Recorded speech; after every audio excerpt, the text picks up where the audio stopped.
हाँ जी भाई, तो सभी लोग यहाँ पे ध्यान दीजिएगा कि 22 मार्च से अनअकैडमी पे ये शेरशाह नाम का एनडीए क्रैश कोर्स शुरू हुआ है, ठीक है, जो 22 मार्च से लेकर के 11 अप्रैल तक चलेगा। तो जितने भी एनडीए के कैंडिडेट देख रहे हैं मैं उनसे कहना चाहता हूँ अब तो बिल्कुल भी आपके एग्जाम में समय नहीं बचा है। तो यदि आप अपने एग्जाम के लास्ट टाइम में कुछ बेहतर करना चाहते हो, ठीक है, तैयारी के लास्ट टाइम में, तो डेफिनेटली आपको क्या करना है, अनअकैडमी पे इनरोल करना है, प्लस कोर्सेज बाई करना है और फटाफट जाकर के ये क्रैश कोर्स ज्वाइन कर लेना है, ठीक है।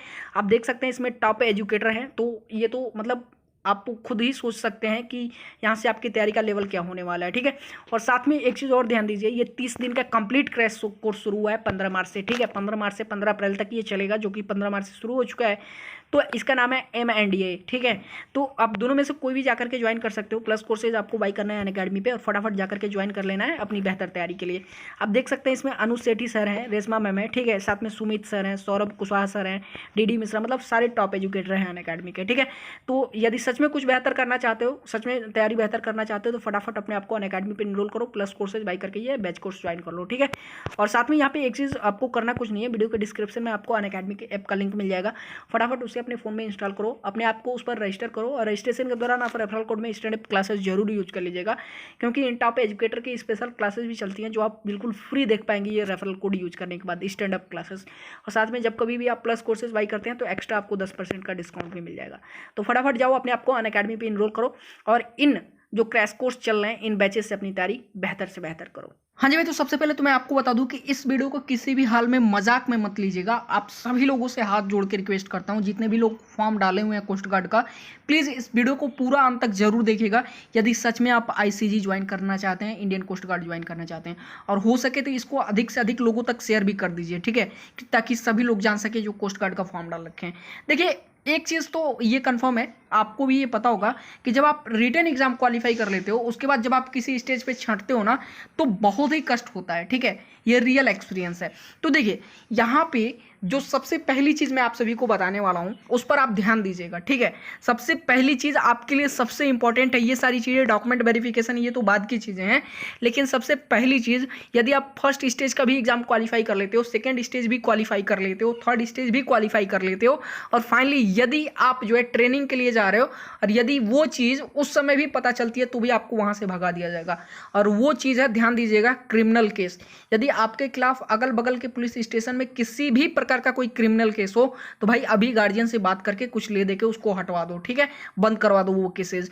लेकिन यदि पता चल गया, ठीक है, अगर है और पता चल गया तो भाई सिर्फ ICG ही नहीं, आप कोई भी डिफेंस सेक्टर नहीं ज्वाइन कर पाओगे, ठीक है, फिर आपका सपना सपना ही रह जाएगा।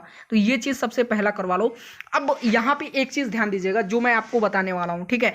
यदि आप फिजिकल क्वालिफाई कर लेते हो और डॉक्यूमेंट वेरिफिकेशन की बात आती है तो ये सारी चीज़ें तो बाद की बात है, ठीक है, लेकिन आपने देखा होगा कि रिटन एग्जाम में ही हजारों बच्चों को बाहर कर दिया गया। किसी ने शिकायत की कि उनके पिता के नाम में एरर था, ठीक है, किसी ने शिकायत किया डेट ऑफ बर्थ गलत था, किसी ने शिकायत किया मेरे पास वो फोटो नहीं थी, तो हजारों की संख्या में बच्चे बाहर हो गए। तो यहाँ पे सबसे पहली चीज, जो सबसे पहला शिकायत है, मैं उसका सॉल्यूशन बताने वाला हूँ, ध्यान दीजिएगा। सबसे पहली शिकायत ये थी कि सर मेरे पिताजी के नाम में गलती है, ठीक है, या फिर मेरे नाम में गलती है। तो यदि आपके डॉक्यूमेंट जो हैं, यानी मार्कशीट वगैरह जो है, यदि उसमें आपका और आपके पिताजी का नाम सही है और आपके ID में नहीं सही है तो आप क्या करेंगे, ठीक है, यही एक सॉल्यूशन है, ध्यान दीजिएगा। यदि आपके जो है मार्कशीट में आपका और आपके पिताजी का नाम सही है, डेट ऑफ बर्थ सही है, सब कुछ सही है, लेकिन ID में नहीं सही है, तो आपको क्या करना है, आज ही के डेट में, ठीक है, आज ही के डेट में जाकर के अपने ID में सुधार करवाओ, अपने मार्कशीट के आधार पर करवाओ। आप लोग पढ़े लिखे हो, इतनी तो समझ आपको होनी चाहिए कि मार्कशीट के ही हिसाब से आपको अपने डॉक्यूमेंट को तैयार रखना पड़ता है, ठीक है, सारी IDs वगैरह तैयार रखनी पड़ती है। तो आज ही कुछ नहीं होगा डॉक्यूमेंट वेरिफिकेशन में, मैं बता रहा हूं, ठीक है, कोई भी बाहर नहीं होगा, जिस तरीके से मैं बता रहा हूं, जिस तरीके से आप करोगे। तो यदि किसी भी प्रकार का कोई एरर है आपके ID में, मैं ID की बात कर रहा हूँ, मार्कशीट में गड़बड़ी है, तब तो भाई नहीं हो पाएगा कुछ, ठीक है। यदि आपका मार्कशीट सही है, मार्कशीट में सब कुछ सही है, और ID में यदि नाम गड़बड़ है, डेट ऑफ बर्थ गड़बड़ है, या फिर आपका जो है एड्रेस गड़बड़ है, तो आज ही जाकर के जो है 100 रुपये लगेंगे, सुधार करवा लो हर एक चीज़ का, ठीक है, मान्य हो जाएगा। वहाँ पर जब आप ओरिजिनल ID दिखाओगे, उससे जो नेम होगा, डेट ऑफ बर्थ होगा, वही मान्य होगा वहाँ पर, ठीक है। तो यहाँ पर ये चीज़ कन्फर्म हो गई। अब जो दूसरी सबसे इंपॉर्टेंट चीज है, ठीक है, कास्ट सर्टिफिकेट वाली, बाद में ये सारी चीजें हम लोग देखेंगे, लेकिन कास्ट सर्टिफिकेट का मैं सबको बता देता हूं, चाहे एसटी एससी हो चाहे ओबीसी हो, ध्यान से सुनिएगा। डिफेंस एग्जाम्स में जितने भी डिफेंस एग्जाम्स होते हैं आज के समय में सबसे जो है सेंट्रल गवर्नमेंट का कास्ट सर्टिफिकेट मांगा जाता है। तो ऑलमोस्ट आप में से ऑलमोस्ट लोगों ने क्या कर रखा है, स्टेट गवर्नमेंट का कास्ट सर्टिफिकेट लगाया है, ठीक है। तो यदि वो डॉक्यूमेंट वेरिफिकेशन में मान्य हो जाता है तो ठीक है, लेकिन मैं आपको एक सुझाव दूंगा, आप सबसे पहले क्या करो, पता करो कि सेंट्रल गवर्नमेंट का कास्ट सर्टिफिकेट कैसे बनेगा। सेंट्रल गवर्नमेंट का भी आप कास्ट सर्टिफिकेट बनवा के रख लो, ताकि यदि लोग वहां पे मांगते हैं डॉक्यूमेंट वेरिफिकेशन के दौरान, आप एग्जाम पास करके जो है जाते हो, फिजिकल पास कर लेते हो, और डॉक्यूमेंट वेरिफिकेशन के दौरान यदि आपसे मांगा जाता है कि आप हमको सेंट्रल गवर्नमेंट का कास्ट सर्टिफिकेट दिखाओ, तो आपके पास रहेगा, आप दिखा सकते हो, ठीक है। और यदि आपसे पूछा जाता है कि आपने स्टेट गवर्नमेंट का क्यों लगाया, तो आप कह सकते हो सर मुझे पता नहीं था कि डिफेंस में जो है स्टेट गवर्नमेंट का नहीं बल्कि सेंट्रल गवर्नमेंट का कास्ट सर्टिफिकेट मांगा जाता है। अब ये देखो ये माजरा क्या है, क्यों स्टेट गवर्नमेंट और सेंट्रल गवर्नमेंट के कास्ट सर्टिफिकेट मांगे जा रहे हैं, क्योंकि होता क्या है ना कि आप देखोगे कई ऐसी जातियां हैं, ठीक है, हिंदू धर्म में मैं बता रहा हूं, कई ऐसी जातियां हैं जिनको स्टेट गवर्नमेंट कहती है कि आप एससी एसटी हो, बल्कि सेंट्रल गवर्नमेंट कहती है कि आप ओबीसी में आओगे, ठीक है। तो इसीलिए क्या होता है, डिफेंस में जो भी कास्ट सर्टिफिकेट है वो सेंट्रल गवर्नमेंट का ही मान्य होता है, ठीक है। तो ये चीज सुधार करा लो आप, ठीक है। एक स्टेट गवर्नमेंट का, सॉरी स्टेट गवर्नमेंट का तो कास्ट सर्टिफिकेट आपके पास होगा ही, एक सेंट्रल गवर्नमेंट का आप कास्ट सर्टिफिकेट बनवा के रख लो, ठीक है, ताकि डॉक्यूमेंट वेरिफिकेशन में यदि मांगता है तो आप उसको लेके जाओगे और दिखाओगे वहां पे। अब बात कर लेते हैं यहाँ पे भाई कौन कौन से कारण हो सकते हैं आपके डॉक्यूमेंट वेरिफिकेशन में रिजेक्शन के, ठीक है। तो देखिएगा क्या कह रहा है, name of candidate in the admit e admit card application is not as per 10th certificate के अकॉर्डिंग, यदि आपका नाम एडमिट कार्ड में नहीं है कैंडिडेट का, या फिर 12th के सर्टिफिकेट के अकॉर्डिंग नहीं है तो भी छंट जाएंगे, या फिर डिप्लोमा सर्टिफिकेट या फिर फोटो आईडी के अनुसार नहीं है, या फिर जो आपका कास्ट सर्टिफिकेट है यहाँ तक उसके अनुसार भी यदि नहीं है जो आप एप्लीकेशन फॉर्म में लगाए हो तो भी मान्य नहीं होगा, ठीक है। अब क्या कह रहा है, date of birth of candidate in the e admit card application is as per not 10th, date of birth यदि आपका 10 और 12वीं के अनुसार नहीं है, ठीक है, या फिर डिप्लोमा सर्टिफिकेट या फिर फोटो आईडी के अनुसार नहीं है। देखिए क्या क्या मैंने सारी चीजें पहले ही बता दी, सब कुछ सुधार करा लो, ठीक है। या फिर यदि सर्टिफिकेट के अकॉर्डिंग नहीं है जो आपका कास्ट सर्टिफिकेट है।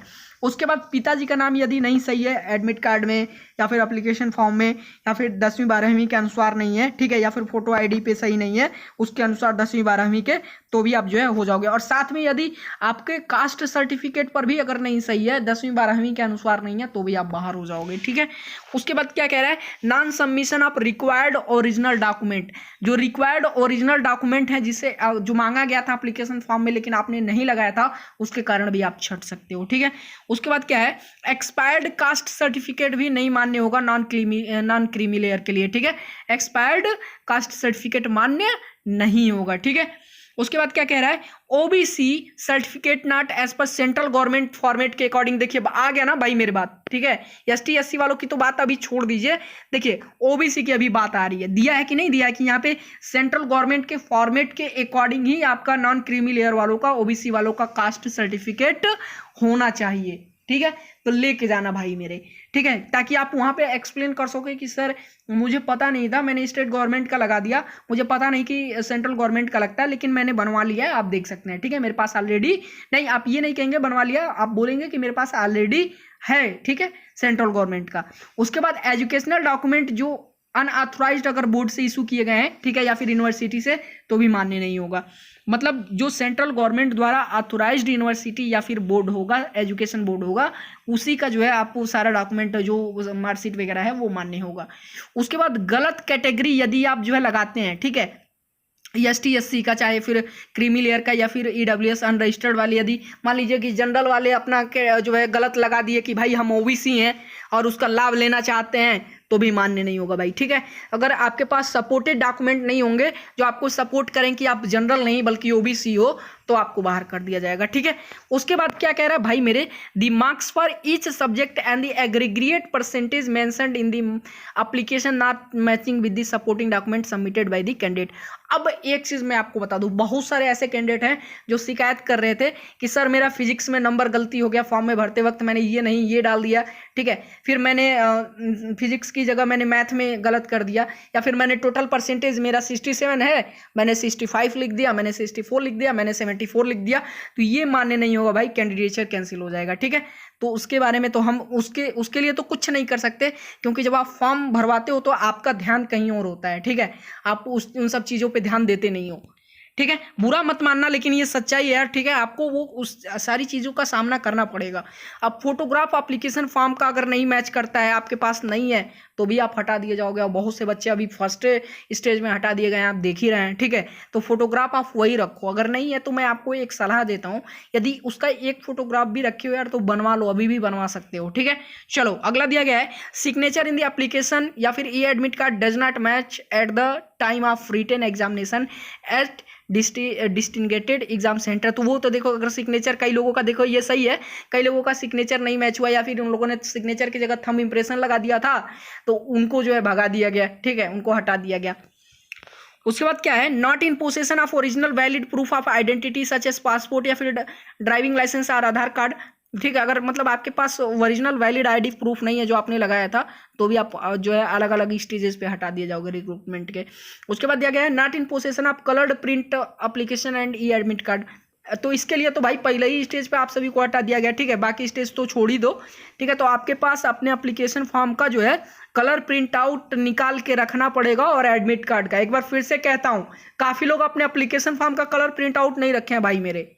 एक बार फिर कहता हूँ, अपने एप्लीकेशन फॉर्म का भी प्रिंट आउट निकाल के कलर्ड में रख लो, कब बंद हो जाए नहीं पता, ठीक है। अगर नहीं निकाला है तो अभी पीडीएफ डाउनलोड कर लो, प्रिंट आउट निकाल के रख लो, ठीक है। और एडमिट कार्ड का तो कलर प्रिंट आउट होगा ही होगा, और लेकर के जाना है, सेफ रखना अपने एडमिट कार्ड को, ठीक है। सेकेंड स्टेज पे ये लगेगा।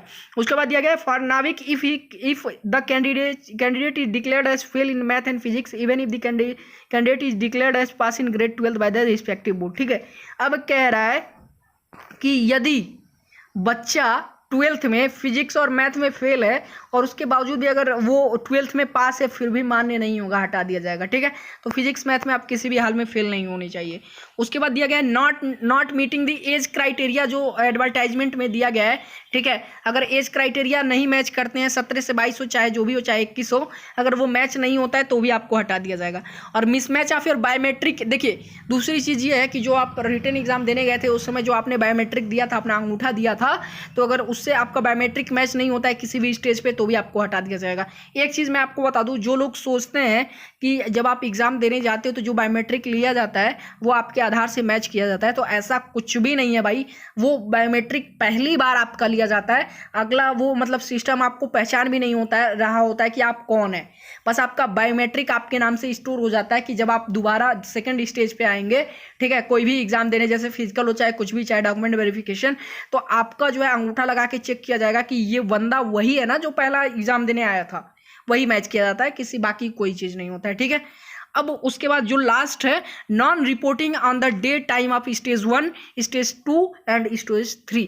अगर आप समय पे अगर जो नॉन रिपोर्टिंग टाइम पे अगर जाते हैं, रिपोर्टिंग टाइम पे नहीं जाते हैं, तो भी आपको हटा दिया जाएगा, आपका कैंडिडेचर कैंसिल कर दिया जाएगा। तो भाई जितनी चीज़ें मैंने आपको बताई हैं, ठीक है, ये सारी चीज़ें सुधार कर लो। और दूसरी चीज़, यदि मेडिकल की बात आती है कि मेडिकल में क्या क्या जांच होता है, जो आपको पता है नहीं पता है, तो उसके लिए मैंने ऑलरेडी वीडियो बना दिया था मेडिकल का। यदि आपने नहीं देखा है तो वीडियो के डिस्क्रिप्शन में मैंने उस वीडियो का लिंक दे दिया है, प्लीज़ आप जा करके वो देख लेना। और जो जो चीज़ें, जैसे मान लो आपका जो गुप्त अंग है, ठीक है, उन चीज़ों का आप अभी से जाँच करा लो भाई, ठीक है। जिन लोगों को लगता है कि मेरा हो जाएगा, मैं निकाल लूँगा, तो वो भाई अभी से आप एक्टिव हो जाओ, ठीक है, इन सारी चीज़ों को लेकर के। तो अपनी सारी जांच आप करा लो। बाकी के लिए बस इतना ही, जो कुछ भी इन्फॉर्मेशन था मैंने दे दिया है। और प्लीज़ एक बार फिर से रिक्वेस्ट करता हूँ, इस वीडियो को जितना अधिक से अधिक शेयर कर सकते हैं उतना अधिक से अधिक शेयर कर दीजिए, और वीडियो को लाइक कर दीजिए। चैनल पे नए हैं तो चैनल को सब्सक्राइब कर लीजिए, ऐसे ही नए नए इन्फॉर्मेशन आपको मैं देता रहता हूँ, ठीक है। तो ये सारी चीज़ें आप सुधार करा लो, और खासकर वो क्रिमिनल केस वाला जो मैंने बताया उसको सोल्यूशन उसका आप निकाल लो। और डॉक्यूमेंट में जो मैंने बताया एरर यदि है, ठीक है, आईडी में यदि एरर है, डॉक्यूमेंट के अनुसार नहीं है, तो आईडी में सुधार करवा लो। बाकी फिर मिलते हैं नेक्स्ट वीडियो में, तब तक के लिए धन्यवाद, तब तक के लिए टेक केयर।